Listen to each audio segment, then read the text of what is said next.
What's up, friends? Welcome back to Still Positive, a podcast where I talk to people who are living with chronic illness and or disabilities. My name's Dayna Marie, and I am going to be your host forever. Thank you so much for clicking in. Like, we can't tune in anymore because it's not a radio station, but thanks so much for clicking on this episode. I hope you enjoy it. Today I have the lovely opportunity to talk to a beautiful soul named Alexa. Alexa is from Ontario, and she lives her day-to-day with chronic hemiplegic intractable migraines. That's right, migraines, along with a couple other chronic illnesses. I love talking to Alexa and hearing her experience about dealing with migraines on the day-to-day for sometimes months on end. It's an amazing story, and I can't wait for you to hear Alexa's story of how she's still positive. Enjoy! I'm Dayna Marie, and this is Still Positive. Let's be real, people love to gloss over chronic conditions or disabilities with a fleeting comment like, just be positive, or a fleeting insult like, kale will cure you. This is a podcast for when you face a different reality, knowing that positivity isn't a magic wand that's going to cure everything, but a flashlight in the dark that we may or may not have batteries to. Living with a chronic illness or disability makes you feel different, and your difference could be noticeable to others or not, but either can sometimes make you feel invisible. I'm here to tell you that your experience is valid and shared by others in the dark. Positivity is not the missing puzzle piece that's going to solve your life's puzzle, but it can be a beautiful tool that can help you grow, and sharing those experiences can make us grow together. So what's your full name? Do you go by Lex or do you go by Alexa? Alexa is my full name. I go by Lex on Instagram. Most of the time, people just call me Lex. Nice. But Alexa is my full name. Nice. Yeah, I usually go by just Dayna, but I've been doing like Dayna Marie and like DMC, so it's just like a whole bunch of different things. It's fun. I like doing the initials. But yeah, you caught me on a good day. I have like a scan later today, and so like I had this huge breakfast burrito before because I had to stop eating at like craving one now. Oh, no. It was really good, I'm not gonna lie. But it was like I had to eat right before like 9 o'clock. So I was like, I'm gonna get the biggest burrito I can get right now. Do you have anything where you like have to get scans or like MRIs? I don't think you have to do it for MRIs or anything like that, right? No, I've had MRIs, CTs, and CT angiograms, and all of them didn't have any special requests. Like I didn't have to not eat or I didn't have to not drink. It was just show up and do it. Do it. I once got a scan and they were like, you have no metal on your body, right? Blah, blah, blah. I was like, no, I don't, whatever. And like getting annoyed with them because they kept asking me. And then they like scanned me for a minute and they asked me to come out. They're like, you have metal on your like tag or something on your bra. And I was like, are you kidding me? Like This whole thing. this whole thing. And also I was mad. I was like, who puts metal as it like up on a piece of a tag? Like who does that? I was so mad. I have over 20 piercings and I had to take all of them out for my MRI. And I was like thinking to myself, I'm like, okay, there was one I couldn't get out. There was no possible way that I could get it out. And so I'm telling the tech this and I'm like, I can't get it out. And he goes, oh, that's fine. What is it? And I'm like, it's 14 karat gold. And I have 2 nose rings and I just couldn't get them out. And in Ontario where I am, everything's on lockdown. So there's no way that you can go see a piercer to take it out. So I was like, okay, so I have to keep it in. And he was like, oh, you're fine. We just say that because sometimes they put cheap metal in and you can't get it out and it gets hot. And I'm like, okay. So the entire time I'm thinking to myself, I'm like, what if I burn my nose? What if it gets hot and burns my nose? So I'm in the MRI machine having a full out panic attack for the fact that I'm in there. Right. Ativan hadn't kicked in yet. My doctor had prescribed Ativan. So they had given it to me at the hospital. It hadn't kicked in yet. So I'm having a full on panic attack, thinking that my nose is getting hot. Because you know when you like think yourself into something? I'm like, my nose is hot. I'm gonna burn my nose. So the scan's like 15 minutes. The MRI's 15 minutes. I come out and he's like, how was that? And the Ativan finally kicked in and I'm like, that was great. He was like, really? I was like, yeah. He's like, you were kind of freaking out in the beginning. I was like, it's fine. But even though like 10 minutes before I was having a full on panic attack. Oh my gosh, seriously. And then, like, that's the only thing that you can think about the entire time. Like, is my nose hot? I don't know. I think it is. Like, 100%. I'm burning. I'm gonna have a burn. Yeah. oh man, that's the worst. Did you have any fun, like, music while you were doing it? They had this picture of like a nature scene of like cherry blossoms and the sky above it, but they Mm. put your head in this cage. Oh, So yeah. you can't see the pretty design. You just see the cage that's in front of your head that you're in. So you're like, this is not enjoyable. Yeah. Yeah, I feel locked by nature right now. Like, You're like, I'm not enjoying this. Okay. No. no. Oh man, that's so funny. So you go for MRIs and stuff because you are dealing with a chronic illness and multiple, did I read correctly? Yes. Okay. Multiple. Yes. Yeah. So can you explain just like what you go through on the day to day with your chronic illnesses? Yeah. So my first and main one that I talk about is my chronic intractable migraines. And I've had that since I was 9, 8 or 9. Wow. And I vividly remember getting my first one. We were in Alberta and a Chinook had just rolled in and I had just had a really busy, busy day. My grandma was in town and I would just remember like clutching my head and it was just on one side. And I remember being in agony. I was crying. I was dizzy. I was nauseous. Sound, light, smells, everything was affecting me. And my grandma was rubbing my head and I was just sobbing. And I remember vividly my mom was like, all right, well, why don't you sleep in our bed? And like as a kid, you're like, oh my God, my parents' bed. So she Yeah. had me sleep in the bed and she slept with me that night. Oh, And I woke up and still had it. And it was just horrendous. And from that moment on, I struggled with migraines. oh my God. And it wasn't until I'd say 2014 that I'm like, okay, something's really wrong.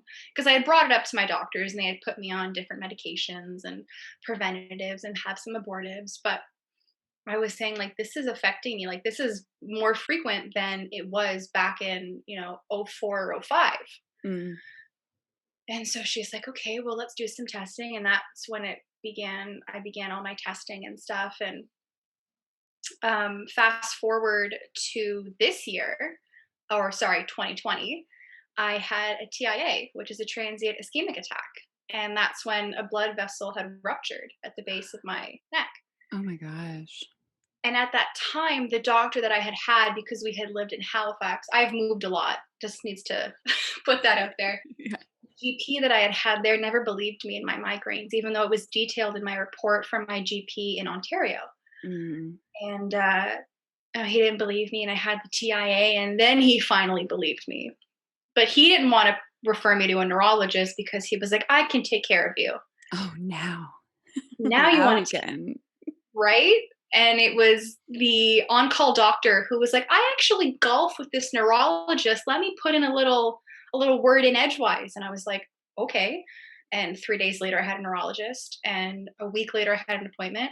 Thank gosh. Yeah. And we start diving deep into the migraine, and it got so bad, like my symptoms, to the point where every day in 2020, I had a migraine Oh my God. every freaking day. That's And unbelievable. it was agony. And I had lost my job because of the fact that I had these migraines, because you're only allowed however many sick days. Right. Right. I was taking sick days. I had like a migraine every day. So I was taking sick day whenever the pain would flare over a 9. Mm-hmm. And so that was quite frequent. And I lost my job. Damn. And I was, talking to this neurologist, and I was saying how bad it was and how these symptoms are morphing. And he felt really bad, but in the same breath, this health system in Nova Scotia, and a lot of people aren't familiar with this, but is really run down and is really exhausted and stretched really thin. So you could have an appointment with your GP 8 weeks from now. Yeah. Even if it might be a flu or a cold or whatever, you're not going to see your GP for antibiotics for another 8 weeks. So at that point, it's going to heal itself or potentially get worse. Right. And there's no like So urgent care or anything that you go to? there were walk-in clinics, but you're still waiting with a bunch of people, and it could be hours. Like I remember waiting 7 hours to see a walk-in doctor, Wow. and With that a was just migraine? Yeah. right? And Oh, you're like looking to get a refill of medication, or you're looking to get a change of medication. Your GP can't see you for 6 to 8 weeks, and your specialist is 3 months away. So wow. you're like, I have to go to a walking clinic. So the healthcare system really kind of failed me in Nova Scotia. And I was talking to my mom about this, and she was like, well, your old doctor is willing to take you back. And I'm like, what? And she's like, yeah, she's willing to take you back. You just have to move back. And that was kind of hard pill to swallow because, we loved our life out in Halifax, but, my health came first, and I'm chronically ill. Mhm. I'm, disabled. It wasn't until October of 2020 that the neurologist was like, these are more than just regular migraines, and diagnosed me with hemiplegic migraines, which are Mm. stroke like symptoms. And I can't begin to tell you how many times I thought I had a stroke. Like Wow. with these Yeah. migraines, like whatever side of your face your migraine's on starts to get droopy and starts to get numb and tingly, and you kind of lose strength in it, and you slur your speech. And Yeah, because it's going on for so long. oh my goodness, like my body was just like exhausted from Yeah. the migraines. And so they diagnosed me with hemiplegic migraines, and we shifted our care. But it's been a really long road with these migraines, and that was just the first thing, and that's the main thing I kind of aim to treat in my repertoire of illnesses. Because then I have asthma, testing for fibromyalgia, I have endometriosis, Mm. um, you know, all these things. And but the main thing for me is my migraines to treat, and then everything else falls secondary to it because the migraines are what takes up like 90% of my life. Right.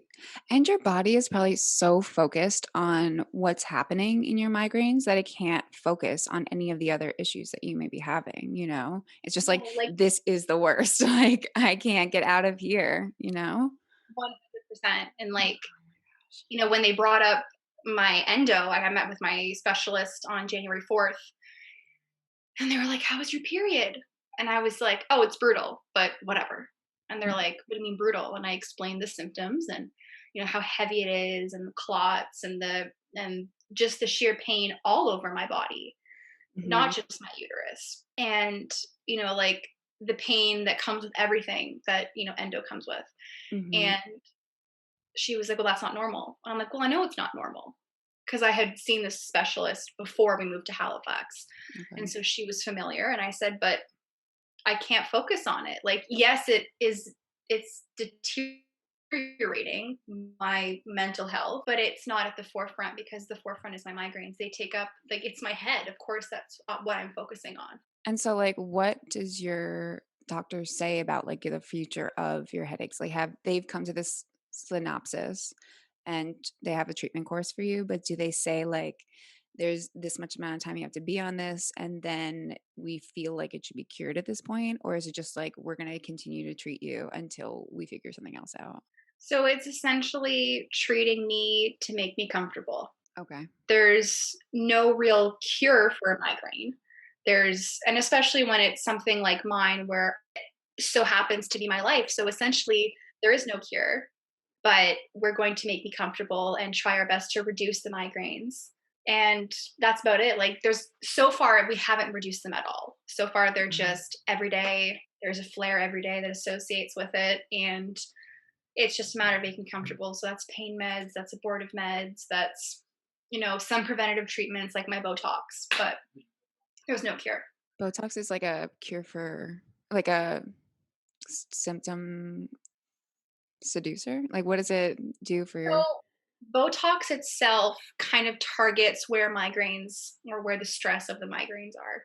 Oh, And so okay, it's okay. considered a preventative medication. So in migraine care, there's two options. There's preventative and there's abortive.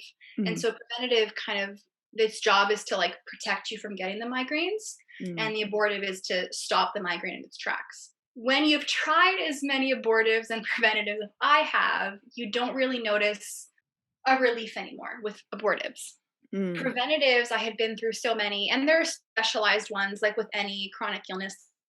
Botox was the last, quote unquote, last option.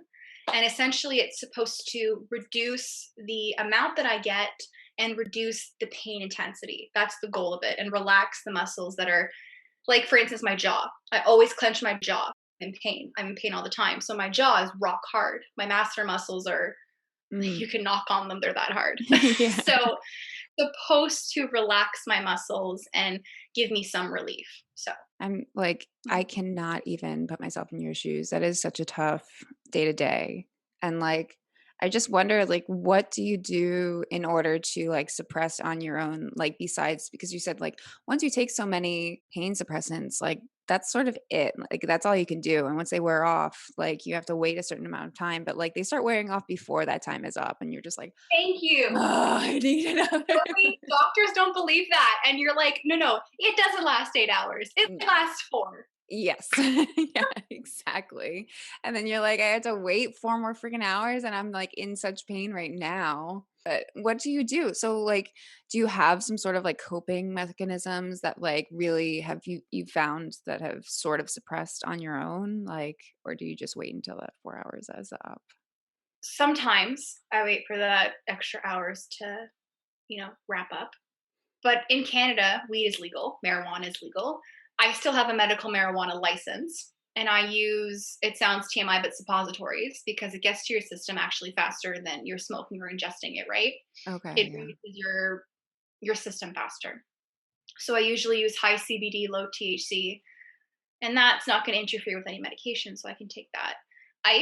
Ice is a huge, like, I whenever I do Q&As, people always ask me like, aside from medication, what is a spoonie with the migraines, you know, toolkit? And I always say ice. I have 8 ice packs in my freezer and I just collect them at this point. Because the ice just seems to freeze it and I can kind of work through it when it's that cold. And I'll alternate between packs in like a 2-hour time frame. Wow, yeah. Um, I tend to do a lot of mindful breathing. So I did this thing called DBT, dialectical behavioral therapy, and it is very much focused on regulating your nervous system and regulating your mental health and kind of not jumping to conclusions and kind of thinking about the scenario. So I do a lot of mindful breathing. I do a lot of mindful scenarios. Trying to think, what else do I do? I have an analgesic rub that I usually put on the base of my neck, and then I have a THC topical that I'll rub into my temples or my Ni forehead and kind of do stuff like nice. that. And Benadryl. It sounds kind of funny, but a lot of ER doctors that I've encountered have said, if you can't sleep, Benadryl, because the pain is so bad, and you don't want to get addicted to sleeping pills. Yeah. I've been down that route where I've taken sleeping pills for my pain, and it's It's not tough to get off of them. It's tough to be on them. You sleep for 16 hours, your day is gone. right. Yeah. And then you're chronically ill, so you sleep during the day anyways. So you Right. have, You're you're just just, always groggy. Like so Benadryl is great. I'll take that. And if I know I'm about to go to sleep and the pain's at like a 10, I'll take that and I'll hit the hay and kind of hopefully stay asleep. yeah. That's what I do without medication. With medication, sometimes I wait the 4 hours and I take it because sometimes I need an opioid. And there's so much stigma around needing it, but there's times where the pain skyrockets to an 11 or a 12, which I'm sure you're familiar with, Yeah. where you just can't even exist in your own body. You're in so much pain. Right. And that's sometimes when you have to break out the big guns because if you go to the hospital, they're going to be giving you that anyway. Yeah. Exactly. So if your doctor has trusted you enough to take this medication, take it. Yeah. So I would do that too. And it's such a weird guilt that's like put on you. But at the same time, it's like, I know what my body needs. And like, unfortunately, it needs the substance. And like, I, some days I would be using it every day. And like, I struggled with that because it's like, it's put in your mind that this is bad for you. mhm. But at the same time, it's so helpful and needed in my life at that point. And like, I just hated that sort of like background noise, like only take half. And I'm like, why am I only going to take half of this? It's not going to help me. Like, I feel like in my mind, I was like, if I split it in half, it's like half the dosage and like not a big deal. And I'm like, but I'll still be in pain. So like, why even take it? Like, there's just all 100%. those weird things. It's like so annoying. And I get like so heated up about people talking about like opioid addiction and like how they're just solidly bad for you. Like that's how I feel a lot of people view medicine in general, Western medicine. They're just like, it's just not for me. And like, I'm like, okay, not for you, but like also thinking about who it is for and like appreciating that maybe it's not for you, but it's for other people, you know? Yeah, I made a post about that yesterday, and I'll read it to you. I had said, taking medication when needed when you're chronically ill is pivotal to our care. We are the only ones who know our bodies well enough to know when it's time to medicate. When you begin to medicate, you begin to explore different forms of medication. And with that comes harmful narratives of addiction and substance abuse disorders. Enough is enough. Those navigating sobriety and suffering from addiction have the authority to the term. Chronically ill people and those with substance abuse disorders are too frequently perceived as synonymous, and that's a harmful narrative. Chronically ill people are often questioned on their body autonomy, and it needs to stop. We have to advocate for our care more than we care to admit. Our medication is crucial to our care, and we will not be shamed for having to rely on it to have some semblance of pain management. And like for me, I had constantly met the narrative of you can't take Dilaudid, you can't take morphine, you Mm, can't take your NSAIDs. I was like, why? Like, if my doctor prescribes me 10 a year, and like the year for me begins in January, and so January of 2020, I was prescribed 10. I have 6 left. That's okay. And if I took more, that's okay too. I go to the hospital. Like 2020, I was in the hospital a lot because conveniently I lived like down the street from one. So I took a lot more Dilaudid than the pill form, but I got it via IV. But right. if I've reached the point where I need medical intervention, then that's on me because I know my body. And spoonies are so hyper aware of their bodies, and they're so hyper aware of every pain and where it is Yeah. that nobody should have to question us if we reach for an NSAID or we reach for an opiate or we reach for a Tylenol or an Advil or whatever it might be, right? Right. Because we ourselves are the only ones who know that our pain is 10 out of 10 or 11 out of 10, right? Absolutely. Yeah, absolutely. And so you talk about you're a spoonie, Mhm. and I was just wondering if you could explain that more. Like, what is a spoonie? How did you get into it? Stuff like that. So for my endo, originally, my doctor or my specialist had sent me to a chronic pain clinic or a support group. And in there, they were talking about the spoon theory. And so this woman created this to explain to her friend who was not chronically ill, who had no grid, and laid out some spoons in front of her and said, this spoon is for me to go to the bathroom, and this spoon is for me to get groceries, or these 3 are for me to clean the house. And then you have one left. And she was like, oh, and she's like, so how am I supposed to get through my day with one spoon left if X task is X spoon? And it deeply resonated with me because I could never explain it to my family or to my husband and say, like, I'm spent. I Yeah. know it's 2 p.m., but I've got nothing left to give. I used it all because I had a good morning and now I don't have a good day anymore. Like I'm done. Yeah. And so hearing that and like listening to that, it resonated with me, like I said. And I met this community of people in this support group and then online of people who were like me. And I had never met people like me. I had gone through my entire life in an ableist society, right? Hmm. Where they're just like, you can't be sick, you can't rest, you shouldn't be taking your medication, you should be healthy, Why you aren't you should. working? Why aren't you working? A Why aren't huge you one. working? Yeah. And I met this community of people and I was like, oh my God. And it took a while for me to confidently call myself a spoonie. I won't lie, because I was like, I had those ableist thoughts in the back of my head, which were like, you can't be chronically ill. You're at the time I was 20. You're 20 or you're 21. You can't be that sick. Like you're Yeah. 21. You do this, you do that, you're fine. Right. And then it wasn't until I turned 24 that I was like, I'm tired of that. I'm tired of pretending like moonlighting as an able-bodied person, but actually being chronically ill. Like I felt like I was doing the tango on two, and I'm like, no, no. Yeah. And so I accepted it, and I said, this word doesn't define me, but it makes me part of who I am. Hell yeah. Totally. That's So, exactly it. Because it's so conflicting because I feel like it is such a part of my life and it's like so prevalent in my day to day. Not as much now, but like it was so prevalent in my day to day. And then I just couldn't feel like it wasn't a part of me, but I was like, this isn't me though. It's just what I have to deal with every day. And it's just like hard for me to separate myself. It's yeah, hard like sometimes. you're not brown hair. You have brown hair. It's a part of who you are. You have arms, you aren't arms. You Yeah. are just, it's a part of what makes you you. Just like I'm not my bipolar disorder, it's a part of who I am. I'm not just a chronic migraine. Yeah. I'm part of me. All of these things make up who Alexa is, who Dayna is, right? So, you know, my disability isn't just who I am. It doesn't take up who I it's a part of who I am, but it Mhm. doesn't define me. Yeah, absolutely. I couldn't agree more. And so you're talking about you also have a bipolar disorder. And did you find this out after you were experiencing chronic migraines? Do you think that they've had something to do with one another, or do you think it's just like this is just was my life the whole time? My parents, if you ask them, will tell you that I was so okay, backtrack. I was diagnosed with borderline personality disorder, which is a mood disorder, and bipolar disorder, which is a personality disorder.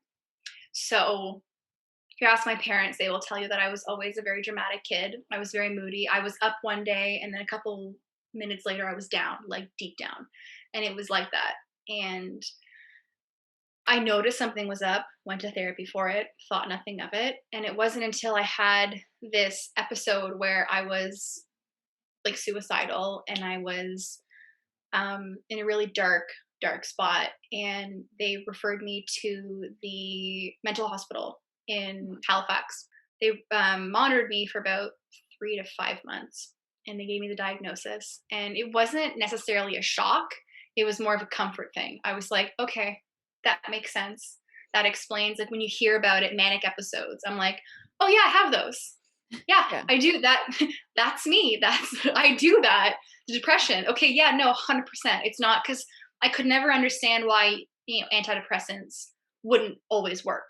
Yeah. Like the depression would completely take over me. I was a mess. I would never leave my bed. And it sounded like regular depression, right? To anybody. But then a couple days later, I would be like manic, or I don't know the term at the time, but I would be like the happiest thing ever. I think I was God. I had this like air about me, this arrogance. Mm. And I'm like, that doesn't track. And then when I Yeah. had the diagnosis, I was like, okay, no, it does. This makes sense. Like, okay, Yes. I'm putting the pieces together. Yeah. And when I shared with my parents, they were like, yes, Yeah. yes. They're like, that makes sense. And so from there, it was an uphill battle to find medication Wow. that would work, because some people don't want to medicate on their bipolar disorder, and that's 100% their business, their decision, body autonomy, do what you want. Someone Right. like me, I need medication. I Yeah. need to have my symptoms in check. Yeah. But I'm glad that they were able to diagnose you because it is such a relief. Like I sometimes I feel like I'm crazy going in there into the doctor's office and explaining my symptoms and they're just like, "Mm," like, "What?" Mhm. And I feel like I'm like, "I'm not crazy. Like I have these things," but it makes me question my own stuff sometimes when I go in there time after time and I'm like, "Hey, I have this thing. Hey, I have this thing. Hey, this thing hasn't changed." And they're like, "All right, I'll take you seriously." Like Right. and actually like look into it, but it's such a relief when like okay, this is what happens when something like this is going on. It I'm was glad. such a relief, and like it wasn't a typical doctor to take me seriously. It was me calling the mental crisis line and saying like, "Hey, like I'm suicidal and I Yeah. am a mess." And I won't get into the nitty-gritty of it, but they when they had taken me to the mental hospital, it was one of those things where, the GP wasn't even involved because they have no grid. So it was a psychiatrist, and the psychiatrist changed my life. And I've done I did a year and a bit of therapy with her. And like I can't begin to tell you how that changed me night and day, because like to be invalidated by a GP is one thing, but then to feel rectified and renewed by a psychiatrist who was like, no, my specialty is mood disorders, is personality disorders, is mental health to the nth degree. It's massive, and to like the relief that I felt and the peace that I felt, because I thought I would grieve. In all honesty, I thought that I was going to have this grief about who I was and what this meant for me. And while I was a little like taken aback, I felt more peace than anything, because I was Yeah. like, okay, this is a part of my journey. This puts the pieces together.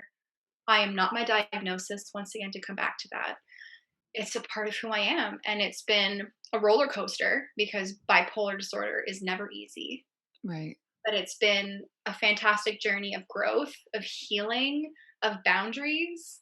Yeah. So, yeah. And I think it's so inspiring and awesome that you are so upfront about that online and like connecting with other people that are facing this, because it is such like something that's not talked about so much. Like you don't really see that much out in the open because there's such stigma against it. And I think that it's so important and so amazing that you do that. So I'm really like thankful that you do stuff like that. Thank you. You're That's welcome. when I started sharing about it, I felt kind of hesitant because not everybody knew about it in my life. And I thought, what would my parents' friends think? What would my extended family think? And I had this like fear. But I remember looking on Instagram desperately to find people like me who suffered with chronic illness and mental health to a level deeper than anxiety and depression. And that's not to invalidate depression and anxiety, but this is a deeper thing. Yeah. And so it was my husband at the time who was like, why don't you create that space? And I was like, no one's going to care. Like, nobody's going to be like, oh, you have bipolar and you're sick. Great. Round of applause. But what I found was, even if it just resonated with one person and it was the one person for the rest of my life, I would have been okay. Because Yeah. I was like, someone else out there is like me and feels deeply and, resonated with what I said and clicked. Yeah. And that made me feel special. And that made me feel like I'd done something good. And it grew from there. Multiple people have reached out to me and said, thank you for being honest. And I'm like, that's all I know how to be, is Yeah. honest and transparent, because so often you see on Instagram these influencers who are highlight reels, who are perfect, who share their perfect lives and their perfect closet and their perfect relationships. And life is not perfect. Life is not a highlight reel. It's the cutting room floor and the highlight reel, right? You have ups and downs. Yeah. And I wanted to share that. I wanted to say, like, hey, I got married. This isn't fantastic. And then a week later, I was in a depressive episode. And then 2 days after that, I had a migraine that lasted months on end. Like, Damn. there's good and there's bad, and they can both exist, and they're not going to cancel each other out. So that Yeah. was my goal, was to be transparent and honest and uplift a community of people who needed information like that. It's so important. So, throughout everything that you've gone through and continue to go through on your day to day and your journey in discovering things about yourself, do you find that you can still be positive in your presence and your everyday? 100%. Like, that was one thing my husband jokes. He says I'm his little eternal optimist. And you begin to question that, to be honest, when you're given that title. You're like, no, I'm not. Because you're faced with all these negative situations, right? Knowing there's no cure for migraines, knowing there's no cure for bipolar, knowing that you'll be suffering your whole life with this. It'll be test after test, needle after needle. It'll be, perhaps another mental hospital stay. Perhaps it'll be another argument where you're like, I didn't mean that, but it came out that way. But I look at it and I'm like, I have so much life to live. There is so many unseen opportunities that can come to me. There one day could be a cure for something, and I want to be around to see it. I want to try new medications, because maybe this new medication that'll come out in 2042 will be the one that helps me and reduces my migraines, and maybe there'll be a new antipsychotic or a new mood stabilizer that helps me. And I have to stay positive, because I can't live my life. I've lived a life where I've just been down and negative and hurt and mad at the world. And you don't get anywhere, and you just feel icky inside and out. So I Yeah, have to stay positive, and I want to stay positive because there are so many amazing opportunities out there that I want the chance to experience. that's amazing. I so appreciate you coming on here and talking about this because it's so influential and so important. So I thank you again, Thank Alexa. you for having me and reaching out. This has been such a fun experience. Yeah, let's do it again soon. That was fun. Yes, absolutely. All right, y'all. Thank you so much for listening in to my second episode of Still Positive. Thank you to Alexa for sharing your story. I loved talking to you. And I loved hearing what Alexa said about disease and disability, that it's a part of you, but it's not who you are. I think that I needed a reminder of that, and maybe you did too. So I really hope that that was helpful. Make sure to follow her on Instagram at Lex Uncensored. I'll make sure to link that in the show notes. And click in with us next time for the third episode of Still Positive. I can't wait for you to hear it. Make sure to tune in next time. Click in next time. I wish we were on the radio. It'd be cool to have like a dial to tune in, but make sure to click in next time and we'll talk then. All right? Stay safe.